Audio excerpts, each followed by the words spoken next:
to How to Cook Thanksgiving During a Pandemic. This event is presented by Citi. Citi Entertainment anywhere and everywhere. Let Citi Entertainment bring the fun to you. Through the Citi Entertainment program, you can enjoy virtual access to music, sports, culinary experiences, and more. Hear every note. Experience unforgettable moments. See the action. Now you have access, virtually anywhere. Welcome to How to Cook Thanksgiving During a Pandemic. This event is presented by Citi.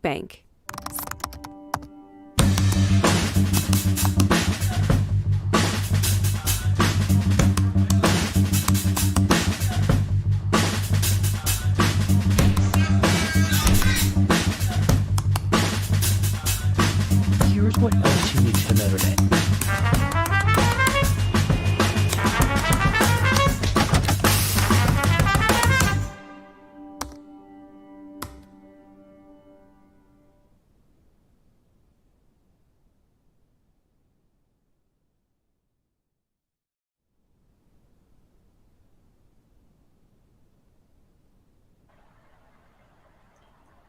Hello, everyone.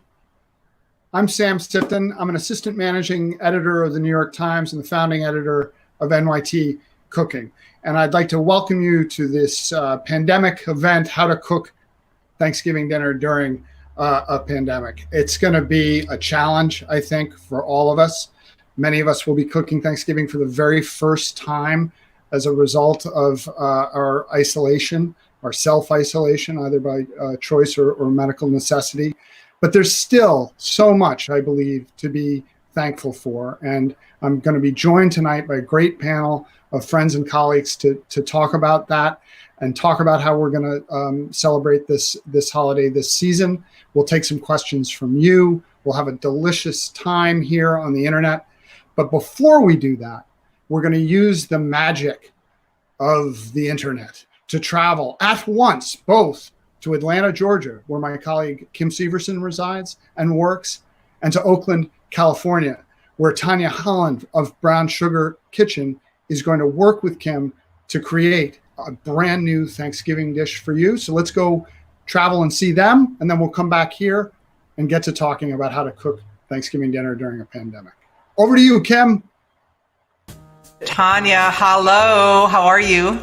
Hey, Kim. I'm doing great. How are you? I'm okay. I'm here. I'm in Atlanta, in my Atlanta kitchen, trying to think about what we're going to do for Thanksgiving. You're in Oakland. Yep. So, and you live just down the street from your restaurant, Brown Sugar Kitchen. How's that been? Woo. It's been really challenging,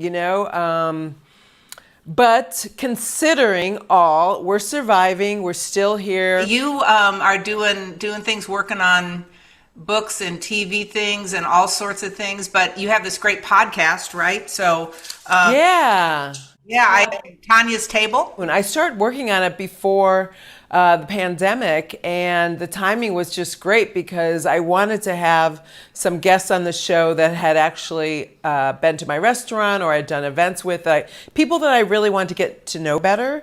And they were a captive audience. They were at home with more time. So I got some, Questlove to Aisha Tyler to Alice Waters, Danny Myers, Samin Nasrat. It's really fun. I had a lot of fun with it. I'm a little heartbroken. I like to have a big Thanksgiving and the pie bar and the whole thing, and we're having to. What are your plans for this Thanksgiving? What are you going to do? I'm out here in California. Most of my family is on the East Coast, actually near you. My father's outside of Atlanta. My sister's in Tennessee, and cousins and aunts and uncles all spread out. And so I usually do Friendsgiving with some good friends here in Oakland. And I'm not sure what the plans are yet this year. I haven't heard. Everybody's in their pod. But hopefully I'll get to go and take this dish because it's a day off for me. My friend cooks and I might bring one dish, which is awesome. So the dish you're going to make for us today, is this something that you would show up with at a Friendsgiving? I think why not? I just kind of, start working on it. Just a new idea. It's not really a traditional dish for me, but I think it could become one. Well, let's talk first of all the sweet potato. When you were growing up with your Thanksgivings, what was do people have a set thing in their mind they want about the sweet potato at Thanksgiving. What was your thing? Yeah, actually, that was my biggest craving that first Thanksgiving during college, when I went home, I could not wait to have the sweet potatoes. It's like baked in butter with cinnamon and, traditional with marshmallows. But that was my 18 or 19-year-old palate, that was just like sweet, sugary. But, it has a natural sweetness, so you don't need to add all of that. And I'm not sure how that tradition began, but it's very big at the Southern table. That's a very typical presentation of sweet potatoes, especially at Thanksgiving. But over time, I've developed a few different recipes, smoked sweet potatoes at the restaurant. And then I was just thinking about this stuffed sweet potato for this occasion. Really simple. I just literally rinsed it off, left it kind of wet, and baked it whole in a piece of foil, 350. You're not trying to bake it, so it's completely mashed. You want it to be a little firm so you can dice it. And I just cut off like one little end here. The first tip is to be a little bit judicious on the time. So just about 20 minutes so they're soft. Yeah, but still they still have firmness because we're going to dice it. And take your spoon and scoop out almost not quite to the skin. So you're leaving some flesh there. Like a twice baked potato-y sort of situation. Exactly. And, we're not going for this like perfect dice either, because you're going to kind of put it together with some other ingredients. I just, take that and make a small dice. This is not about precision, This is just about cooking for your friends, right? It's nice. Yeah. I have a little baking dish. I'm going to put them on. Okay. And I just used a little bit of coconut oil. You could use olive oil. And, Why do you like coconut oil? Any particular reason? Yeah, just because it's really neutral. Don't need to add any flavor, extra flavor. And then roast them till they caramelize. That's it, with a little salt. And how long is that going to take us? Probably about 15 minutes, 350. And or a part of the recipe is also pancetta or bacon, whichever one, you have access to. And you could use some of that fat as well. But I can make, I'm offering a vegetarian option to this dish, so. And am I salt and peppering those at all at this point? Or just a little salt. Yeah, because you want to make sure everything has enough salt. I think that's the thing people forget, is to kind of salt in layers, salt as you go. That's right. A little here, a little there, so that it builds up, and it's not just all the salt at the end or the beginning. That's right. And salt enhances the flavor, doesn't make it salty, especially if you use a good quality salt. So in the bowl, I have, I've sauteed some mustard greens with some onions. So I'm going to add that. Mustard greens are awesome. I actually, the various kinds of greens one could eat here in the South, the mustard green, if I'd have just a pure mustard green, makes me so happy. Yeah, they're great because they have like a natural peppery taste. So that's why I didn't add any extra pepper. And then I have some bread that I cubed and toasted, also with just a little bit of salt. And then some fresh herbs, little sage, which, reminds me of this time of year. It's a big surge in sage at Thanksgiving. A little fresh parsley, and I have some chives for a little more onion flavor, and some thyme. Okay. Time's tricky, right? You can go fast. If time, seems like you get to a point and then you can really overtime stuff if you're not careful, but... Absolutely right. It can be pretty strong, but I love it. I don't know. I love it. I'm going to use pancetta, which I just rendered a little of the fat. I like, there's a couple brands you can buy it already diced now, which is really helpful. Sometimes you just need that break, right? I found that too, and it works so well. And that's it pretty much. And then I put it right back in the potato. Okay. And so the amount of oil you're getting some fat from that coconut oil and then the sauteed greens, right? Right, and a little bit from the bacon or pancetta if you decide to use that. And if I wasn't using the pancetta, would I need to add in any more fat, or would it be fine? I think it's going to be absolutely fine. You can add a little bit of A little bit more olive oil if you want, but I think it's going to be fine. Oh, so one thing I didn't tell you is after you roast the sweet potato, it's really important to let it cool before you start scooping out the flesh. Okay. Because it'll just like kind of fall apart, get muffy. Let it and get kind of mushy. So let it cool down. You could do it a day ahead of time. You could store that in the fridge and it wouldn't hurt the texture. No, exactly. Yeah, as a matter of fact, this one was in the fridge. Okay, so you can leave them in their foil, let them cool a little bit, and put them in the fridge in their foil, and save that whole step of having to. Yeah. Okay. That's right. God, this would make it so easy for Thanksgiving, right? Yeah, and you could also saute your mustard greens ahead of time. I mean, this could be like a leftover. You could have mustard greens for dinner, and then stuff the sweet potatoes with them the next day. I think one interesting thing of having people cooking at home now for 7 months in a row is they've become much more aware of waste, right? And the ways that we can make our kitchens, function. So I can turn this into that and this into that. And it's like an entire nation went to cooking school, right?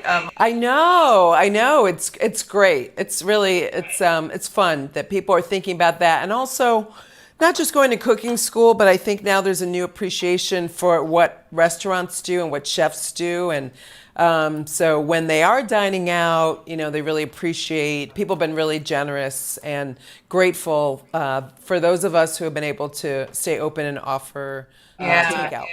I think it's true. I think people just feel like, especially their neighborhood places and places that speak to them, the longing for that. When I think about when we can all go out to eat at restaurants more regularly, I'm not thinking about I cannot wait to have a 4-hour tasting menu. That's not what I'm thinking about. I'm thinking I can't wait to go to Brown Sugar Kitchen or go to my neighborhood places here that I really love. And, it's been something watching people hang in there. Do you have any predictions on how you think the industry is going to bounce back? I don't. I think there's going to have to be some significant changes, but in terms of just operating costs, the thing I've been saying is that there's got to be more of a partnership between landlords and tenants especially in restaurants, because our margins are so small and we have to ride the waves together. If I do well, you can do well. If I don't do well, you don't do well. I think there's just been too much of a division there. But, labor, models are going to have to change a little bit. There's going to be a lot of change. But I don't think they're going anywhere because people need that third space. I mean, for me, I miss having dinner at a restaurant bar, and that's not going to happen for a while. Yeah. Oh, it's hurting me. So now I've got it said. If I was, say I'm in a place where I'm going to people in my other bubble for this Thanksgiving, or I want to bring that to somebody. Is that the stage at which it could just rest until it's ready to serve? Absolutely. I also I made this, and this is optional, this little molasses gastrique with a little apple cider vinegar, and reduced it a little bit for a little of that. This is huge. I could just put molasses and apple cider vinegar in a pan, heat it up, and then I get to call it a gastrique, and boom, I made a gastrique. Fancy, exactly. It adds a nice little texture and flavor and presentation. So you could do that before, after, just pop it in the oven and warm it through. I would probably cover it with a piece of foil. But you could just make these and just take it to your friends and, there you go. And so about 20 minutes in that 350 oven? Another 20, I would say, to warm it through. And do you call these stuffed sweet potato? What do you call them? Roasted sweet potatoes with mustard green stuffing. And molasses gastrique, which I love. This is great. Yeah, because two of my favorite things at Thanksgiving are sweet potatoes and the stuffing. Everybody loves the stuffing, right? So this is just a little different kind of stuffing. It doesn't have to be a Thanksgiving dish. It's just it's brilliant. And especially if I have leftover greens, it's great. So now before we go, I want to find out, how when you go to Thanksgiving and you build your perfect plate, right? If you get to make your plate. So just in our fantasy digital Zoomy, virtual, pandemic Thanksgiving. Walk us through your perfect plate. Well, one of these, of course, or some form of sweet potato dish. Lots of stuffing. Oh my God, love stuffing. Mashed potatoes, dark meat turkey, maybe a little piece of breast. Like I like a little bit of both. Delicious gravy on the turkey, the stuffing, and the mashed potatoes. And yes, something green. Got to have some greens, and in a dream world, a nice yeast roll. Oh, a homemade Parker House, a yeasty roll. With a big dollop of butter on the side. Oh my God. I'm going to come right over and we'll just make a plate together. That sounds so delicious. Listen, happy Thanksgiving, and Happy Thanksgiving to looking you. forward to all the great things you're going to do in the coming year. It sounds like you have a lot Thank of great you. stuff queued up. And, if we in Oakland, you could stop by Brown Sugar Kitchen. Tanya's Table are you on all the places we can find podcasts? That's right. Yep. And you've got books out. Well, I have one that's still in print, the Brown Sugar Kitchen Cookbook, and I'm working on my next one, the next one hopefully in a couple years. I'll come back and see you. Yes, you will. We'll have this conversation again. But anyway, all the places that people can come find you, and thank you so much. Happy Thanksgiving, Thank my friend. you. Same to you, friend. Okay. Bye. Take care. You too.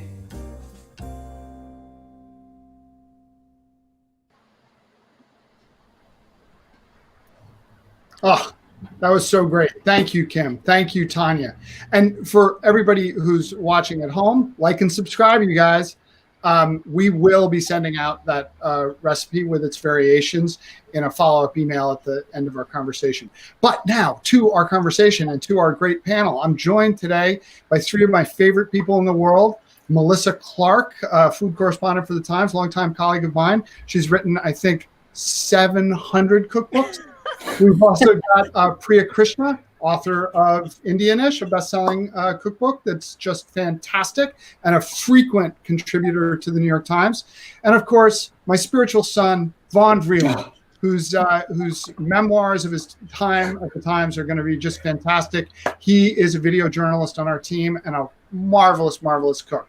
And I'm thrilled to talk to you guys today about what's going to be a kind of fraught holiday for a lot of people in America.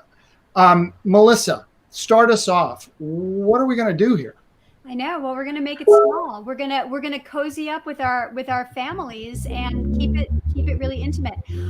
I've been thinking a lot about this, and instead of mourning for the loss of the big Thanksgiving, this is the year to embrace the small Thanksgiving and just relish the time with your loved ones. And what I think everybody should be doing, frankly, I think this is the year to cook Thanksgiving together as a family. I think, normally, when you're cooking for so many people, the pressure is on like the one or two alpha cooks in the family, if that's you, or if that's like your mother or your aunt or your uncle or whoever it is. This year, it's just going to be your family. Bring everyone into the kitchen, make your kids cook with you. Make them clean up with you too, and make it a family affair. And this is your year to change up the menu if you want to. Like, this is your year to experiment. Make Thanksgiving different in a really positive way instead of feeling bad about what you're not doing. So that's what we're going to try to do. And we're actually going to make duck. Just saying. Oh my gosh, I have to end this call. Yeah, sorry. Turkey seems to me to be central to Thanksgiving. I have a lot of rules about Thanksgiving. I wrote a very bossy book about Thanksgiving. It was filled with rules. And one of the rules, of course, was you have to have turkey. Turkey is why we are here. Do you, Priya, have rules about Thanksgiving that are going to need to be changed this year on account of the pandemic? My family's rules is that there are no rules to what you ought to cook during Thanksgiving. And in fact, for 29 years running, turkeyless Thanksgiving, we usually do sort of a combination of Indian dishes like matar paneer and puri and caramelized onion dal, but we also do wild rice with mushrooms and cranberry sauce. And to me, when I was growing up, I was sort of ashamed that we didn't have traditional Thanksgiving food. But going off what Melissa said, I think this is the year to completely rewrite your Thanksgiving menu, cook exactly what you want to be eating. If you don't like turkey, if half of your family is vegetarian, don't make turkey. I think it's that simple. I'm also, my mind is, I'm reporting a story about food waste. And one of my experts, Dominique Drakeford, made the point that, if we all cooked sort of a more diverse menu, our food systems wouldn't have so much pressure put on them to over cultivate turkey and cranberries. So, there's that side of it too. So I feel like I'm taking like the opposite stance of your book, but I'm sticking with it. Oh, I think that's great. I mean, there is one of the things the book allows is that the Thanksgiving that you cook is the correct Thanksgiving. And in that sense, there are no rules. I just personally like to have a turkey on the table. Vaughn, Vreeland, talk to us about what you're thinking about as you go into the Thanksgiving season and how it's going to be different for you this year. Yeah, I mean, well, to be honest with you, if I told my family, who is probably making up like half of the viewership right now, that we were not having turkey on our Thanksgiving table, my phone would be blowing up with disowning text messages. So I mean, thinking about it, I do come from a really big Southern family. We normally have anywhere between like 20 and 35 people at our house, and that's just, not going to fly. My grandmother lives with us. She's 90 years old. And in kind of thinking about how people are approaching Thanksgiving this year, it's been really interesting from, I guess, the editorial and the video side of like, well, how do we gear our content to be serviceable to an audience that's going to be all over the place. Some people are going to be cooking for the first time. Some people are going to maybe not winnow down their Thanksgiving menu at all. And so for me personally, I'm of the mindset of, okay, what are like the absolute must-haves that need to be on the table? We'll have turkey. I love canned cranberry sauce, and I know that is a hot take. And we've got to have my grandma's mac and cheese, which is delightfully called the Better Than Sex mac and cheese. I don't know if I'm allowed to say that or not. And sorry, Sam. But yeah, so that's just kind of to Priya's point. It is about analyzing what the menu normally is, and then kind of paring it down to meet the needs of, rather than 25 to 35 people, maybe you're only having 8 to 10 people this year or even less.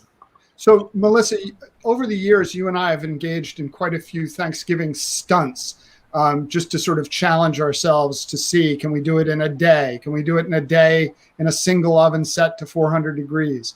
You this year have a stunt of your own that you're working on. Can you tell us a little bit about it?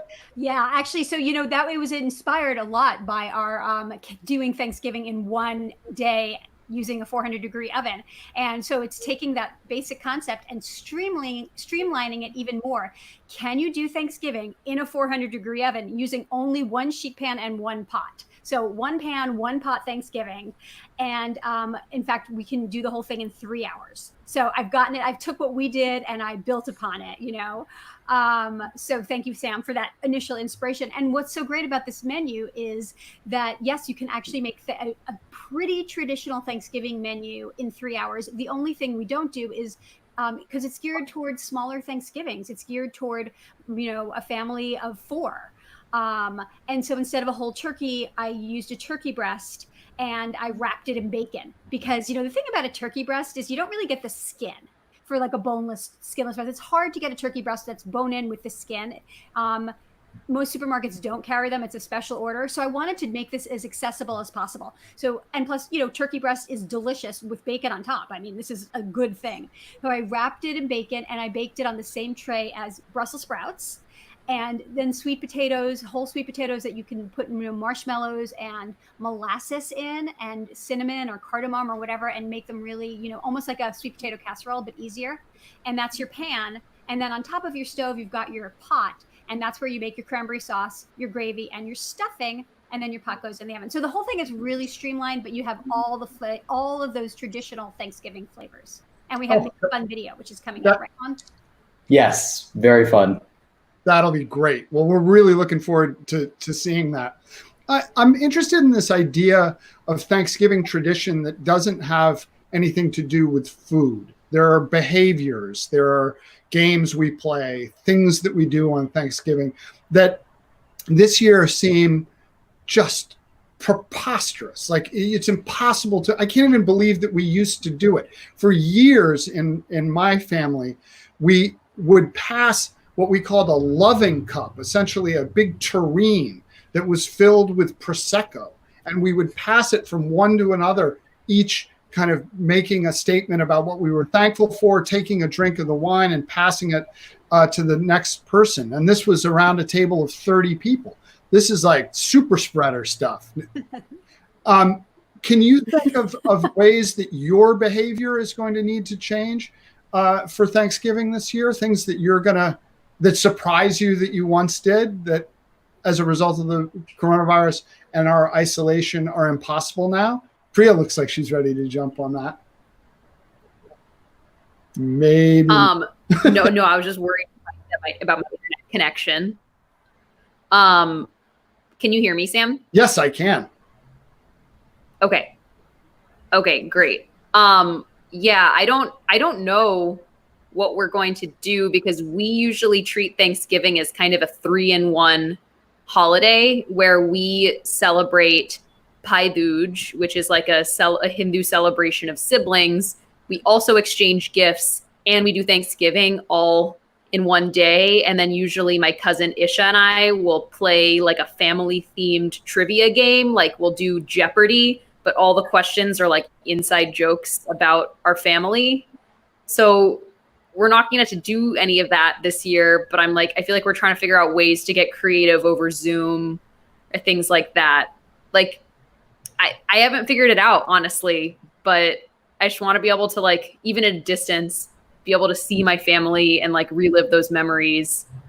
But it's not going to be the same virtually. We're going to have to figure it out. No, it isn't. But I'm thinking that maybe Vaughn can help us make it a little bit better.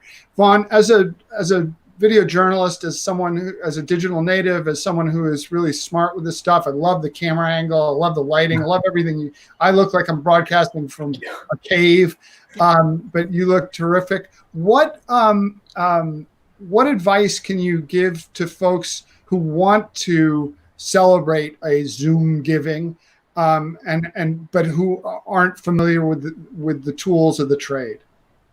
Yeah, it's a very good question. First of all, thank you for calling me a digital native. Put it on my tombstone.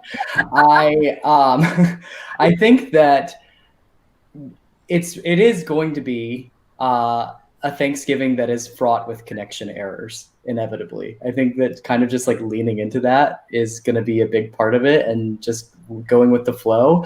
But one of the big things that I think that people can do, other than planning ahead of time and maybe like having a dry run of sorts, is kind of cultivating this like movable feast almost, and having different people contribute recipes to your Thanksgiving table virtually in Google Doc form or something like that.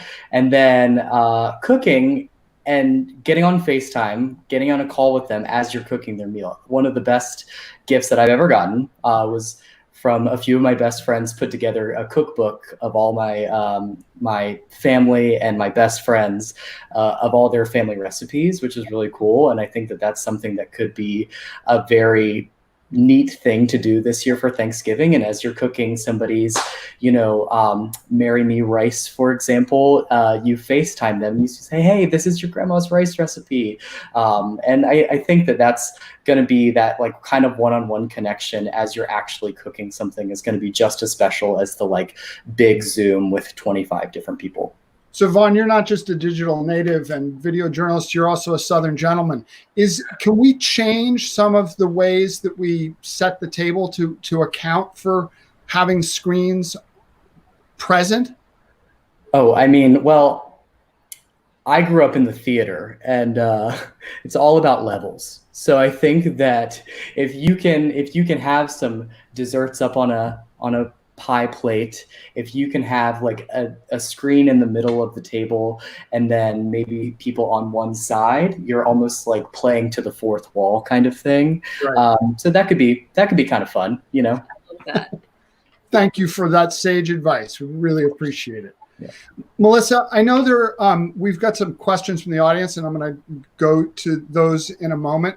But I know that one of them is going to be about scaling down baking recipes. Like, can you talk a little bit about? There's so much science to baking. Yeah, it's hard.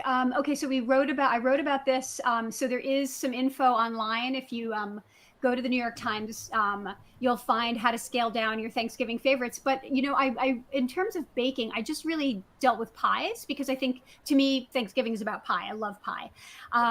And so specifically for pies, it's really, I mean, for any baking, it's all about vessel size. It's about the baking dish, right? You can scale anything down. You can have any recipe as long as you find the right dish to cook it in. Because with baking, temperature and browning is really crucial, right? So you want to make sure that whatever you're baking fits in the dish in a way that it's going to come up to the top so that it browns, and that also it's not going to rise over and maybe if it's a cake, it won't explode, or if it's a pie, it won't sink. So it's really about vessel size. So for pies, just a basic rule for all you pie makers, just take your regular 9-inch pie recipe, cut it in half, and go out and buy yourself a 6 or 7-inch pie dish. Either one will work. And you can buy those online for a few dollars. They're really cheap. So this is an instant, easy way to get a little adorable mini pie. But the same thing goes for cake recipes. If you're doing like pumpkin bread, we love pumpkin bread for Thanksgiving.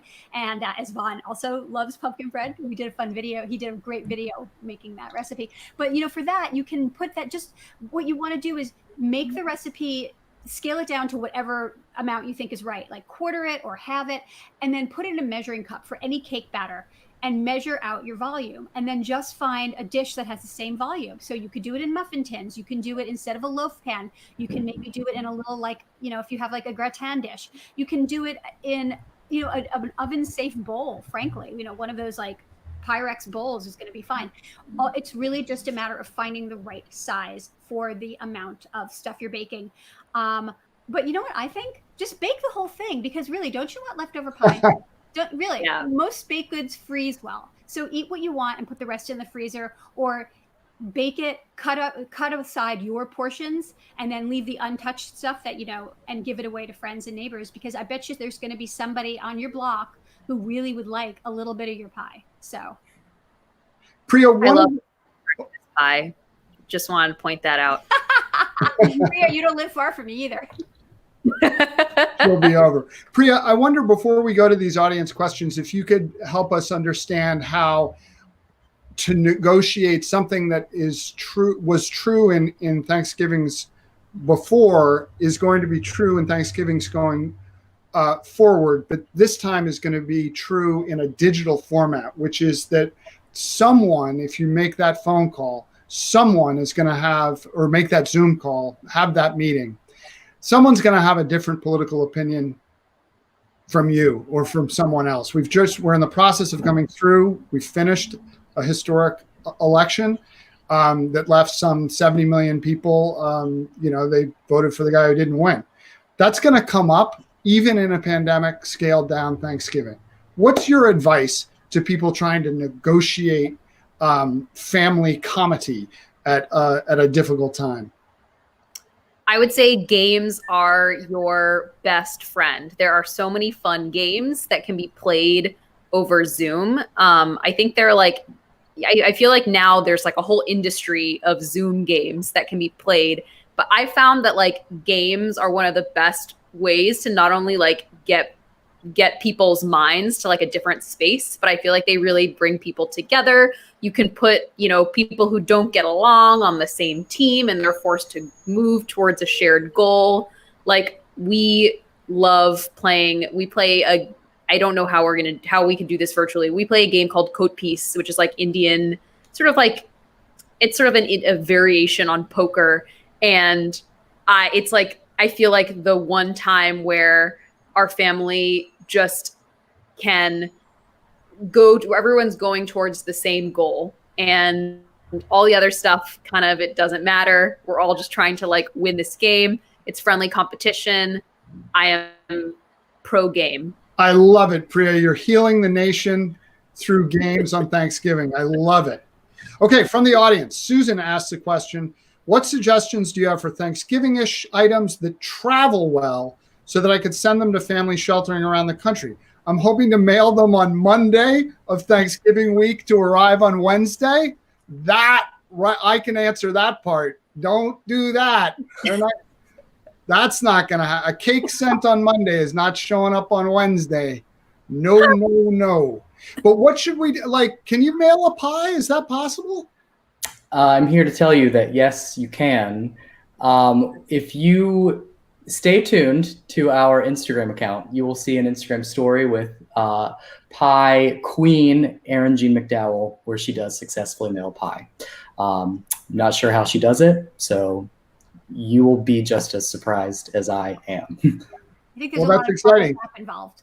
Stay tuned to the New York Times for how to mail a pie. I'm looking forward to that. I got a question from Mike. How do you cook for one and still make it festive? And Juliet, how do you make it for two and still make it festive? So let's say for one, I'm going Melissa. Well, I mean, that's where Zoom is going to get you out of one, I mean, you can reach out to everybody you love. And, the thing about, it's not the same. It's not the same as sitting across from someone, but I think, I imagine like doing like a greatest hits kind of thing, like, 5 minutes with 5 people you love, or 10 minutes. It's going to make such a difference, and it's going to brighten their day. Call the people you haven't spoken to in a while. And another thing is like, when you're 1 or 2, that's also a time when you talk about forgetting about rules, really forget about rules. If you want to make a whole turkey for one person, go for it, or if the opposite, and you just want to have, I don't know, like, what's your guilty pleasure meal, and it's like, okay, I'm going to have my guilty pleasure meal, whatever that is. And also, another thing is treat yourself. If someone mentioned this was a really good comment from one of our readers on I wrote this, the small Thanksgiving article, how to do, there's a little menu for 2 people. But one person wrote, like, chances are you're having a smaller Thanksgiving this year, and you're going to spend a lot less in ingredients, right? And wine, especially if you have wine at your Thanksgiving, take that savings and donate it somewhere, because that's going to make you feel really good. And that's just like, no matter how many people you are serving, I feel like that is the best advice. The money you save from your smaller Thanksgiving can help somebody else. So that's a great one. Thank you, Melissa. Shifting gears, here's one for the author of Indianish. Vaughn writes, I'm looking for creative ways to infuse East Indian flavors into my Thanksgiving meal. East Indian flavors into my Thanksgiving meal. I mean, I would say that Indian flavors play so well, like a lot of like the sort of warming spices play so well with fall flavors. Like my family, I'm not exactly sure which flavors, like I don't know much about East Indian cuisine. My family's from the north, but I do know that, spices like fenugreek, cumin, cardamom, they work so well with squash, with cranberries, with potatoes, with sweet potatoes. I would say like if you can dream it, you can do it when it comes to those flavors. Like why not, do something a little bit different with your stuffing, add, spices, flavors that, I feel like stuffing is kind of a blank canvas, like roast your sweet potatoes in flavors that feel familiar to you. Yeah, I mean, I feel like the sky's kind of the limit. Like I said, I feel like people tend to try and like make their flavors work for Thanksgiving. Make Thanksgiving work for you. It shouldn't be that. It should be the other way around. Beautiful. You've got those sound bites coming. I love it. Vaughn, Diane writes, my struggle with gravy is real. How about a make-ahead version? Do you have any advice on them? I know we have on NYT Cooking a recipe for make-ahead gravy, but can you provide some advice to Diane and her struggle? Listen, it's 2020. We're all struggling with gravy. I would say that gravy is one of those things that tastes best when it's simplest and uses really good quality ingredients. So like, a homemade stock, good quality butter, your pan drippings, if they involve like herbs and lemon, and also just making sure that you don't heat it up too much. I think that gravy can curdle really easily. So just take it low and slow, take it easy, relax a little bit, pour yourself a glass of wine. It'll all be okay.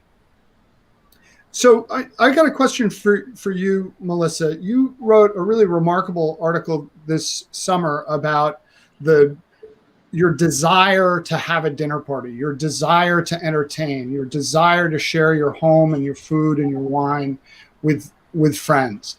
And you went to some lengths to make that possible, and make it safe. And you had some excellent advice that I think will hold through to the fall. I don't know how comfortable we are with indoor dining with people who are outside of the pod, but Mary writes, how do we arrange people if we have to be inside? How many people do you think it's safe to host? I don't think we can answer that last part of the question, but the former part is really interesting to me. I'm interested in you telling us about your thoughts on pre-portioning food, on keeping people socially distanced even while inside. Can you talk about that? Yeah, inside it's tough. In fact, I think the CDC is recommending that you don't actually host a Thanksgiving inside this year with people who aren't in your immediate family. So I think that we should all be really careful if we do want to think about that. But even like, okay, so say that you have, some families are families. Sometimes you have to have, great Aunt Sophia come over, even though she's not exactly in your immediate family. But what are you going to do? Leave her alone? Like there's certain times when you just have to bend the rules to keep your family sane, right? And in those times, if you can be outside, please be outside. But if you have to be inside, there are certain things you can do to mitigate risk, like open all the doors. It might be cold, but it's better to eat in your coats, feeling a little more comfortable with the air. So open the doors, open the windows.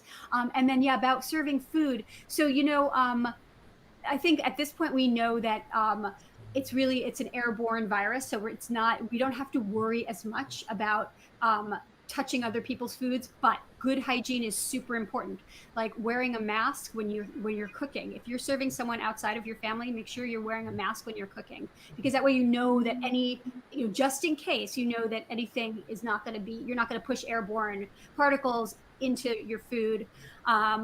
And then portion out things ahead of time, so when and wash your hands a ton and portion out everything ahead of time so that people aren't going off the same platter. So maybe make perfect plates for everybody before they get there, or have, what I like to do actually, and I do this outside when I'm entertaining, right now when we have friends over, outside, which I think is a really good thing. When I'm making food, I'll make 2 platters, one for my husband and myself, my daughter, our family, and then one separate for the other family.